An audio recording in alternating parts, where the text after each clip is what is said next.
আসসালামু আলাইকুম।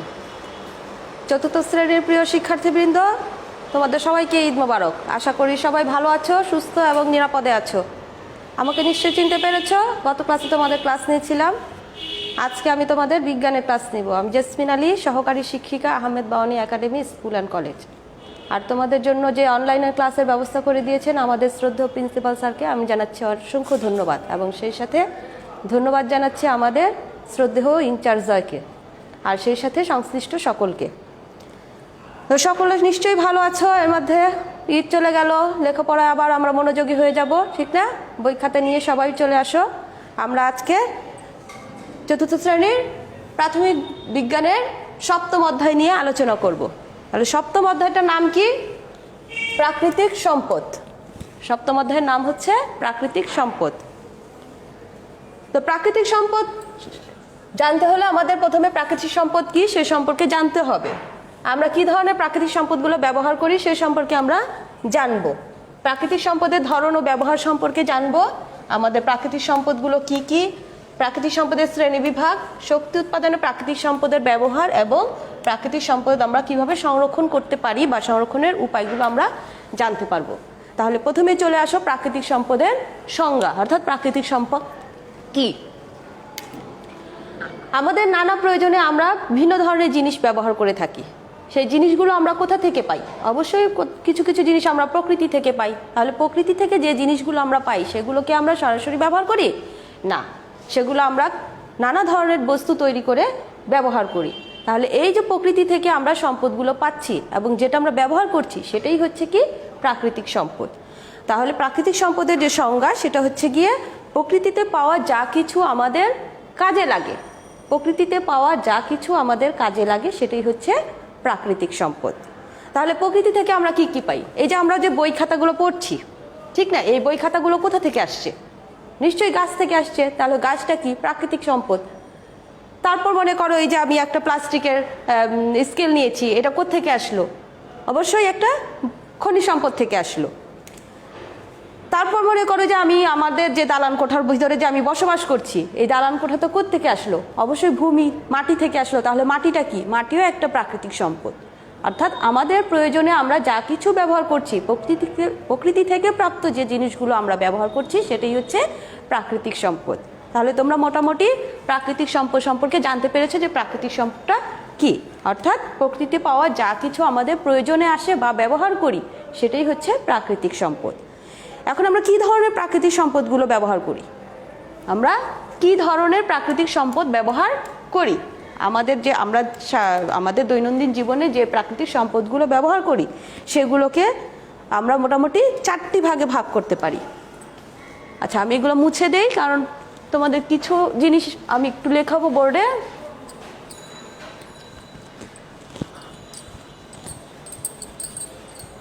কি ধরনের প্রাকৃতিক সম্পদ আমরা ব্যবহার করি? দৈনন্দিন জীবনে আমরা বিভিন্ন ধরনের প্রাকৃতিক সম্পদ ব্যবহার করে থাকি।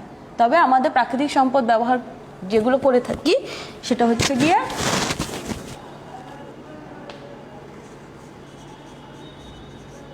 বিভিন্ন ধরনের প্রাকৃতিক সম্পদ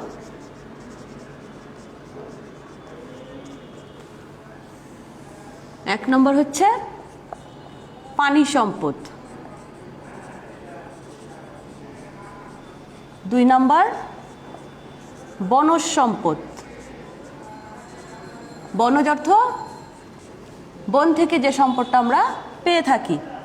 3 নম্বরে ভূমি সম্পদ, ভূমি অর্থ মাটি, অর্থাৎ মাটি থেকে আমরা যে সম্পদ পেয়ে থাকি। আর 4 নম্বর হচ্ছে গিয়ে খনিজ সম্পদ, খনি থেকে আমরা যে সম্পদ পাই। এছাড়া আরও 2 ধরনের সম্পদ রয়েছে। এটা হচ্ছে গিয়ে সূর্যের আলো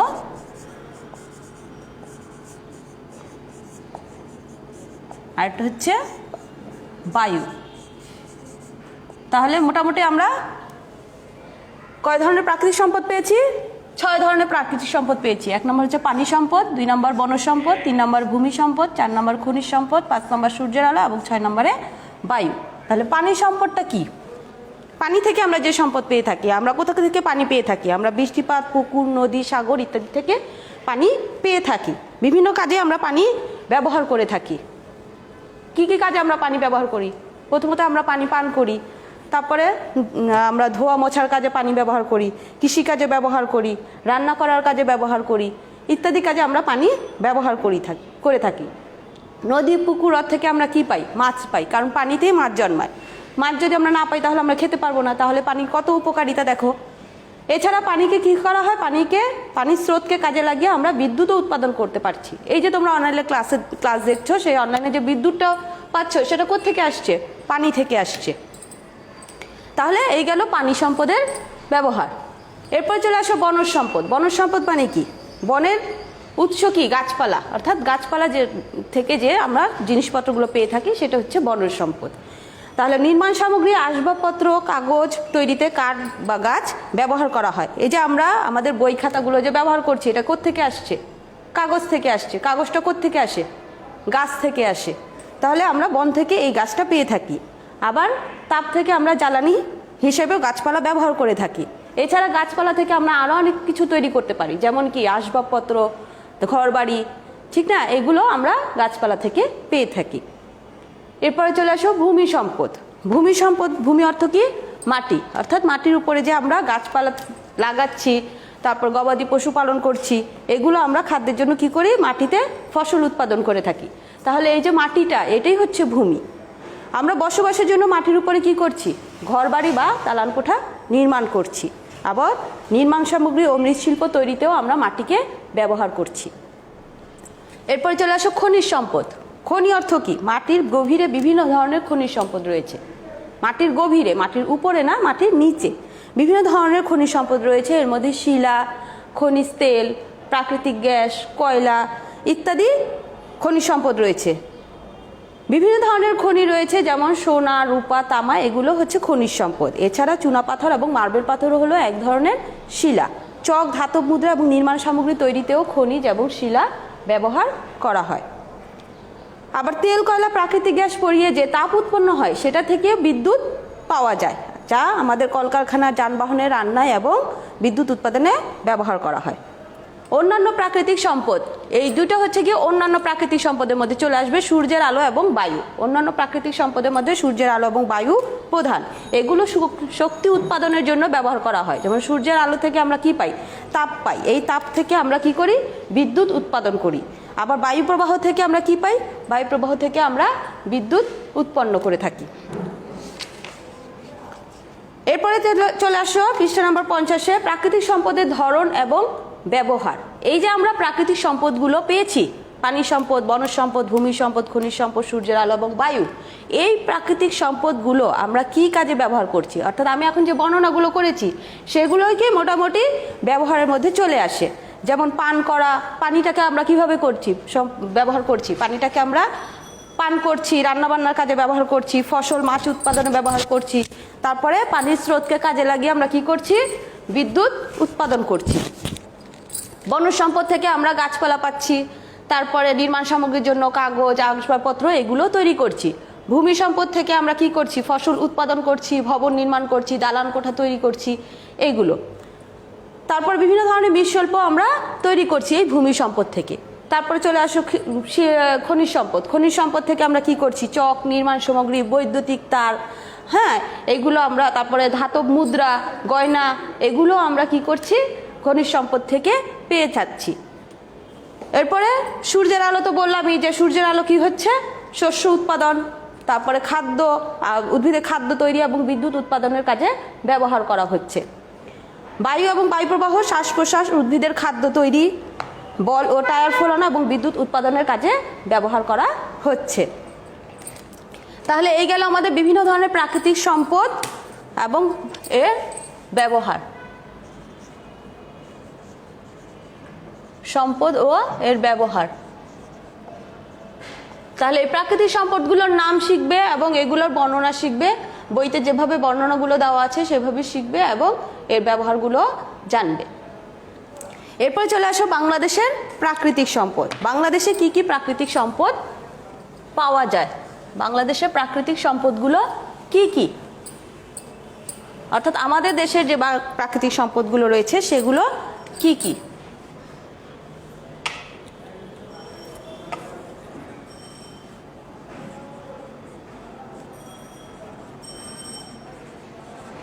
বাংলাদেশের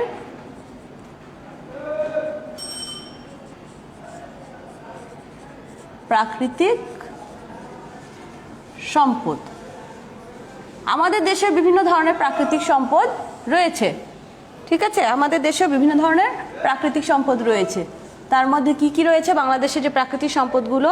এর মধ্যে সূর্যের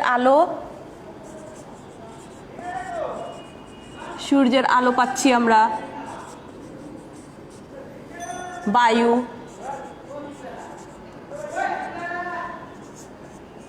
মাটি, পানি, উদ্ভিদ, প্রাণী। এছাড়াও কি কি আছে? এছাড়াও বিভিন্ন ধরনের প্রাকৃতিক খনিজ সম্পদ রয়েছে, যেমন এছাড়াও রয়েছে প্রাকৃতিক গ্যাস,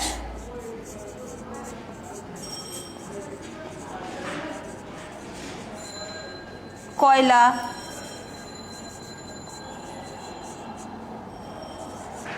তেল এবং বিভিন্ন ধরনের খনিজ।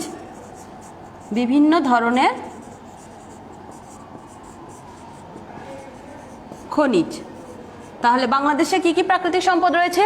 বাংলাদেশে বিভিন্ন ধরনের প্রাকৃতিক সম্পদ রয়েছে, এর মধ্যে সূর্যের আলো, বায়ু, মাটি, পানি, উদ্ভিদ, প্রাণী, প্রাকৃতিক গ্যাস, কয়লা, তেল এবং বিভিন্ন ধরনের খনিজ রয়েছে। বিভিন্ন ধরনের খনিজ বলতে এখানে কিছু নাম দেওয়া আছে বইতে তোমাদের, যেমন সিলিকন, জিরকন, চুনাপাথর, কঠিন শিলা ইত্যাদি।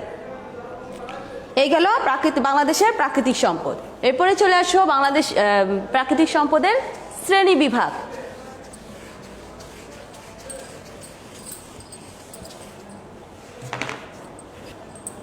প্রাকৃতিক সম্পদের শ্রেণীবিভাগ। প্রাকৃতিক সম্পদকে কয়টি ভাগে ভাগ করা হয়েছে? প্রাকৃতিক সম্পদকে প্রধানত দুইটি ভাগে ভাগ করা হয়েছে। একটা হচ্ছে নবায়নযোগ্য প্রাকৃতিক সম্পদ, আর একটা হচ্ছে অনবায়নযোগ্য প্রাকৃতিক সম্পদ।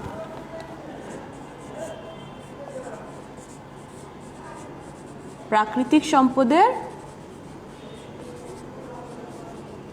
শ্রেণীবিভাগ।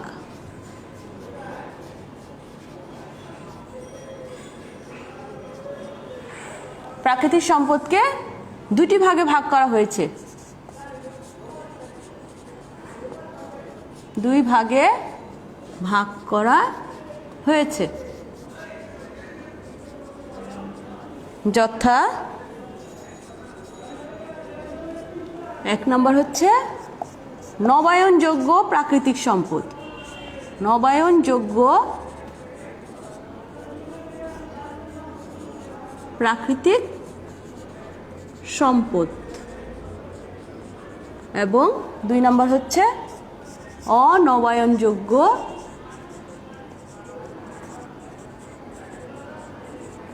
প্রাকৃতিক সম্পদ। নবায়নযোগ্য প্রাকৃতিক সম্পদটা কি? যে প্রাকৃতিক সম্পদটা ব্যবহারের পরেও কখনোই শেষ হয়ে যায় না, অর্থাৎ নিঃশেষ হয় না বা শেষ হয় না, সেটা হচ্ছে গিয়ে নিঃশেষ হয় না, কখনোই ফুরায় না, ঠিক আছে? নিঃশেষ হয় না, সেটা হচ্ছে গিয়ে নবায়নযোগ্য প্রাকৃতিক সম্পদ। যেমন সূর্যের আলো, বায়ু, পানি ইত্যাদি। আর অনবায়নযোগ্য প্রাকৃতিক সম্পদ, যে প্রাকৃতিক সম্পদটা ব্যবহারের পর শেষ হয়ে যায় আর কখনোই সেটাকে 1000 বছর পর খুঁজে পেলেও সেটাকে খুঁজে পাওয়া যায় না, সেটা হচ্ছে গিয়ে অনবায়নযোগ্য প্রাকৃতিক সম্পদ। অর্থাৎ এটা নিঃশেষ হয়ে যায়, শেষ হয়ে যায়, নিঃশেষ হয়ে যায়। যেমন কি গ্যাস, কয়লা, তেল ইত্যাদি। অর্থাৎ খনিজ সম্পদ যেটা আমরা, ঠিক আছে, খনিজ সম্পদ যেটা, সেটা হচ্ছে গিয়ে নিঃশেষ হয়ে যায়, এটাকে আর কখনোই ফিরে পাওয়া যায় না, এটা হচ্ছে গিয়ে অনবায়নযোগ্য প্রাকৃতিক সম্পদ। তাহলে আমরা প্রাকৃতিক সম্পদের শ্রেণীবিভাগ সম্পর্কে জানলাম। প্রাকৃতিক সম্পদকে কয়টি ভাগে ভাগ করা হয়েছে? দুইটি ভাগে ভাগ করা হয়েছে। একটা হচ্ছে নবায়নযোগ্য প্রাকৃতিক সম্পদ, আর একটা হচ্ছে অনবায়নযোগ্য প্রাকৃতিক সম্পদ। নবায়নযোগ্যটা নিঃশেষ হয় না বা শেষ হয় না, আর অনবায়নযোগ্য প্রাকৃতিক সম্পদটা সেটা হচ্ছে নিঃশেষ বা শেষ হয়ে যায়।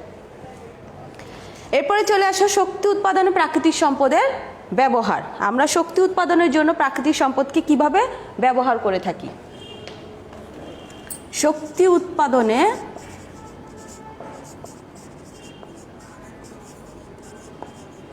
প্রাকৃতিক সম্পদের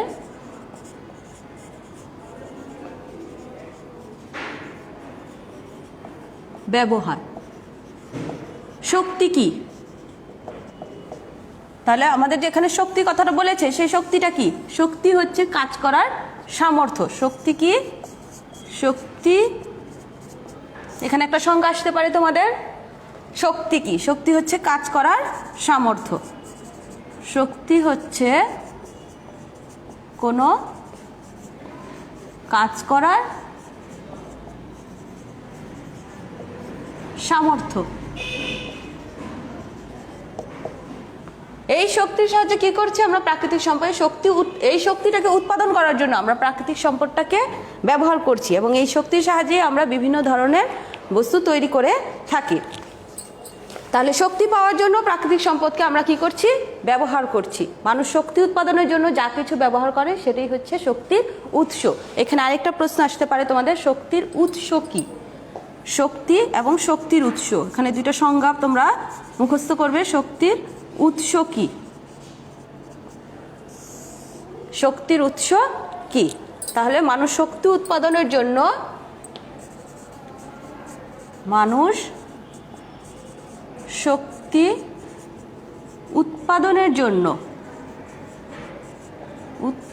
জন্য কি করে? যা কিছু ব্যবহার করে। যা কিছু ব্যবহার করে তাকেই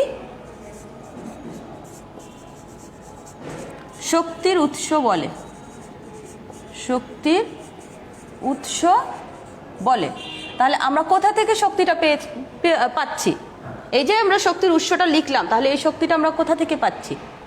অবশ্যই সূর্যের আলো, পানি, বায়ু এবং বিভিন্ন ধরনের খনিজ সম্পদ যেমন কয়লা, প্রাকৃতিক গ্যাস এবং তেল থেকে পেয়ে যাচ্ছি। তাহলে শক্তি উৎপাদনের জন্য প্রাকৃতিক সম্পদ থেকে আমরা কিভাবে শক্তিটা পেয়ে থাকি? এখানে আরেকটা প্রশ্ন আসবে তোমাদের, প্রাকৃতিক সম্পদ থেকে আমরা কিভাবে শক্তি পেয়ে থাকি?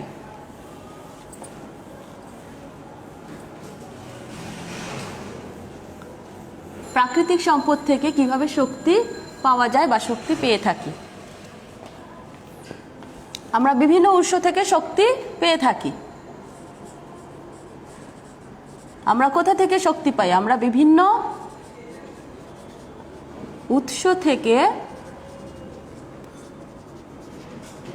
শক্তি পেয়ে থাকি।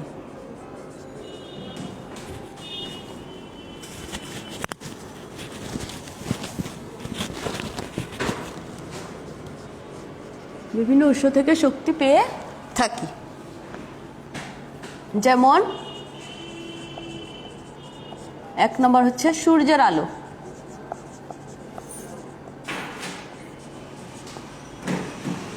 2 নম্বরে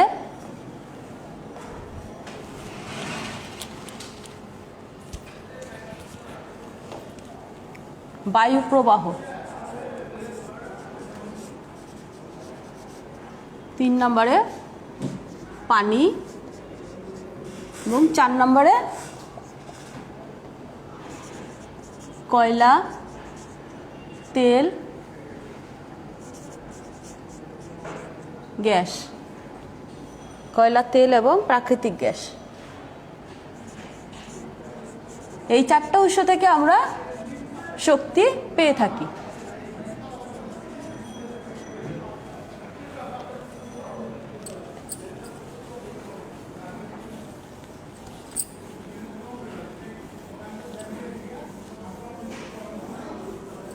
তাহলে শক্তিটাকে আমরা কিভাবে ব্যবহার করছি? এই যে শক্তিটা আমরা পাচ্ছি, এই শক্তিটাকে আমরা কিভাবে ব্যবহার করছি? শক্তিটাকে আমরা কিভাবে ব্যবহার করছি, এখানে একটা প্রশ্ন আছে দেখো পৃষ্ঠা নাম্বার 51-তে, প্রাকৃতিক সম্পদ থেকে কিভাবে শক্তি পাওয়া যায়। তাহলে প্রাকৃতিক সম্পদ থেকে আমরা যে শক্তিগুলো পাচ্ছি সেটা কিভাবে আসছে? সূর্যের আলো, দেখো 1 নম্বর সূর্যের আলো। এই সূর্যের আলো থেকে আমরা কিভাবে পাচ্ছি শক্তিটা? সূর্যের আলোকে আমরা কি করছি? বিদ্যুৎ পাওয়ার জন্য সৌর প্যানেল ব্যবহার করছি। এই সৌর প্যানেল হলো এক ধরনের যন্ত্র যা সূর্যের আলোকে বিদ্যুৎ শক্তিতে রূপান্তরিত করে। তারপরে 2 নম্বর হচ্ছে বায়ু প্রবাহ। দেখো বায়ু প্রবাহ হচ্ছে বিদ্যুৎ উৎপাদনের জন্য আমরা বায়ু প্রবাহ ব্যবহার করে থাকি। বায়ু প্রবাহ জেনারেটরের সাথে যুক্ত উইন্ডমিলের টারবাইন ঘোরায় এবং বিদ্যুৎ উৎপাদন করে। পানির স্রোতকে কাজে লাগিয়ে কি করছি আমরা? বিদ্যুৎ উৎপাদন করছি। এবং তেল, কয়লা, প্রাকৃতিক গ্যাসকে কি করছি? এগুলো পোড়ালে তাপ উৎপন্ন হয় যা খাবার রান্না করা, যানবাহন চালাতে, বিদ্যুৎ উৎপাদন করতে এবং শীত প্রধান দেশে ঘর উষ্ণ রাখতে ব্যবহার করা হয়। তাহলে এখানে 4টা পয়েন্ট আছে, তোমাদের 4টা পয়েন্ট দিবে যে সূর্যের আলো থেকে আমরা কি করছি?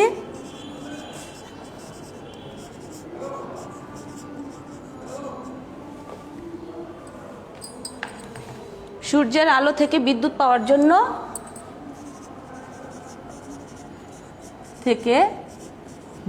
পাওয়ার জন্য সৌর প্যানেল ব্যবহার করছি। সৌর প্যানেল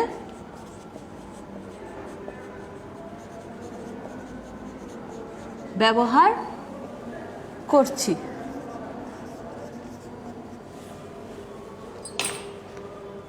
যা থেকে কি হয়? বিদ্যুৎ উৎপন্ন হয়।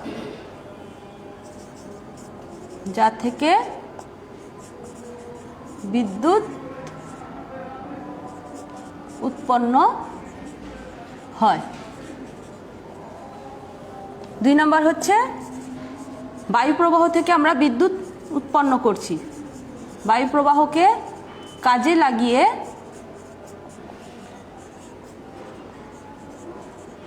বিদ্যুৎ উৎপন্ন করছি। বিদ্যুৎ উৎপন্ন করছি।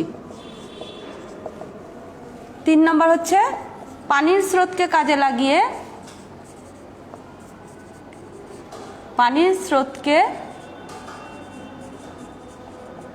লাগিয়ে বিদ্যুৎ উৎপন্ন করছি। আর 4 নম্বর হচ্ছে কি? কয়লা, তেল এবং প্রাকৃতিক গ্যাস। কয়লা, তেল,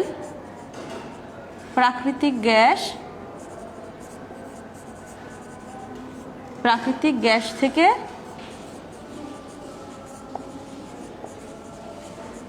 তাপ উৎপন্ন করছি। যা থেকে কি করছি আমরা? রান্না করা, যানবাহন চালাতে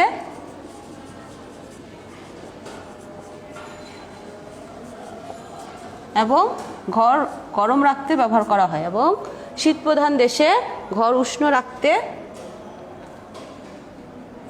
এবং বিদ্যুৎ চালাতে, প্রথমে লিখো, বিদ্যুৎ চালাতে ব্যবহার করছি। এইগুলো আমাদের বিভিন্ন উৎস থেকে আমরা যে শক্তিটা পাচ্ছি সেই শক্তিটাকে আমরা কিভাবে ব্যবহার করছি। তাহলে মোটামুটি এই প্রশ্নের উত্তরটা কমপ্লিট হলো। এরপর চলে এসে প্রাকৃতিক সম্পদ সংরক্ষণ। কিভাবে আমরা প্রাকৃতিক সম্পদকে সংরক্ষণ করতে পারি।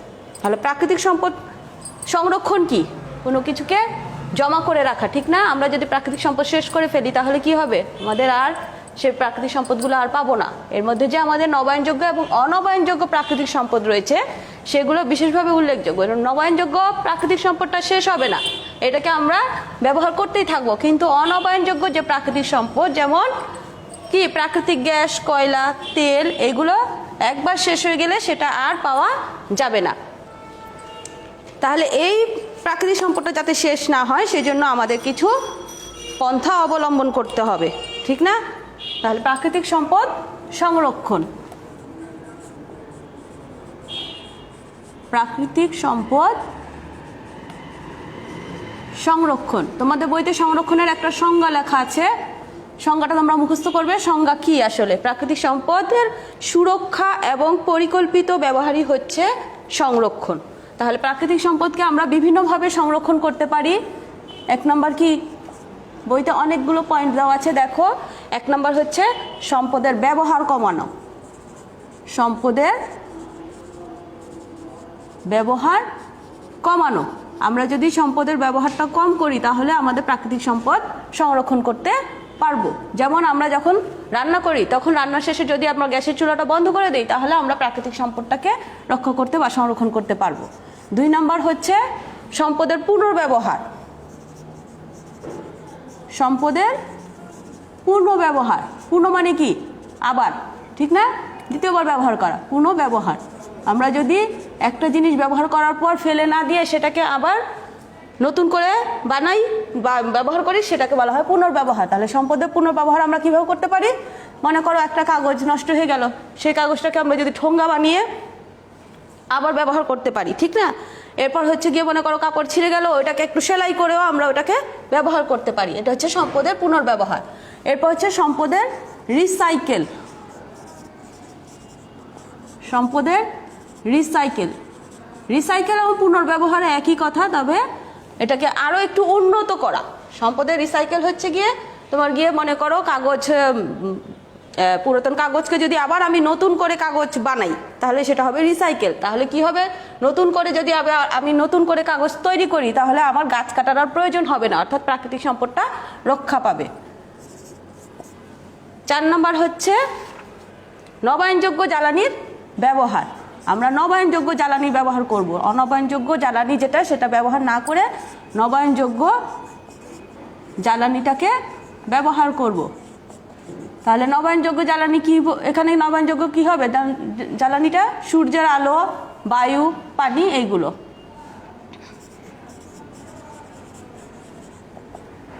এবং 5 নম্বর হবে অভ্যাসের পরিবর্তন। আমাদের অভ্যাস পরিবর্তন করতে হবে। যদি আমরা অভ্যাসের পরিবর্তন যদি আমরা না করতে পারি তাহলে আমাদের প্রাকৃতিক সম্পদ অতি দ্রুত শেষ হয়ে যাবে, অর্থাৎ আমরা আর তা সংরক্ষণ করতে পারবো না। এজন্য আমাদের কি করতে হবে? অপ্রয়োজনে বাতি জ্বালিয়ে না রেখে আমরা শক্তির ব্যবহারকে কমাতে পারি। তারপরে আমরা যখন খাতায় লিখি খুব ফাঁকা ফাঁকা করে লিখি, আবার অনেকে কি করি এক পাতা উল্টে তারপরের পাতায় লিখি। এভাবে যদি আমরা এক পাতা না লিখে উভয় পৃষ্ঠায় লিখি তাহলে আমরা সম্পদের অপচয় রোধ করতে পারবো। তাহলে মোটামুটিভাবে আমাদের প্রাকৃতিক সম্পদ সম্পর্কে আমরা জানলাম। তোমরা অবশ্যই বুঝতে পেরেছো আসলে প্রাকৃতিক সম্পদ কি এবং প্রাকৃতিক সম্পদের যে ভিতরে বর্ণনাগুলো আছে সেগুলো অবশ্যই জানতে পেরেছো। তো তোমাদের 55 পৃষ্ঠার মধ্যে কিছু প্রশ্ন আছে, 2টা সংক্ষিপ্ত প্রশ্ন এবং 3টি বর্ণনামূলক প্রশ্ন আছে। অবশ্যই উত্তরগুলো তোমাদের বইয়ের ভিতরেই দেওয়া আছে। তোমরা বই থেকে এবং আমি বোর্ডে যেভাবে লিখে দিয়েছি সেভাবে যদি তোমরা অনুসরণ করো তাহলে অবশ্যই প্রশ্নের উত্তরগুলো মুখস্থ করে ফেলতে পারবে খুব সহজেই। আশা করি সবাই আমার পড়া বুঝতে পেরেছো। আগামীতে আবার দেখা হবে। ভালো থেকো, সুস্থ থেকো এবং বাইরে যাওয়ার সময় অবশ্যই মাস্ক ব্যবহার করবে এবং ঘন ঘন সাবান পানি দিয়ে হাত ধোবে। সবাইকে ধন্যবাদ।